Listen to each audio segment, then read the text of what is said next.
প্রিয় দর্শক আসসালামু আলাইকুম। তো দর্শক যাকে দেখতে পাচ্ছেন তার নাম হচ্ছে মরিয়ম। মরিয়মে এতিমখানায় বড় হয়েছে।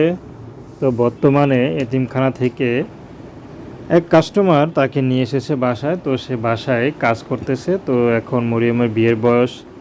মরিয়মকে কে বিয়ে করবে? এতিমে বড় হয়েছে এতিমখানায়। তো মরিয়ম যে এখন বিয়ে করবে সে সামর্থ্য তাকে নিয়ে এসেছে তারও নেই। একসময় তাদের অবস্থা ভালো ছিল, তাদের ব্যবসা ধরা খেয়ে ব্যবসা বন্ধ হয়ে যায়। তো এখন যে মরিয়মকে বিয়ে দিবে সেই অবস্থা নেই, এই জন্য মরিয়ম তাদের অবস্থা বুঝে এখন মরিয়ম ইউটিউবে এসেছেন। আসলে এখানে নাকি অনেক পুরুষ পাওয়া যায় যাদের মনটা ভালো। তেমন একটা পুরুষ যদি মরিয়ম পেয়ে যায় তাহলে বিয়ে শাদী করবে।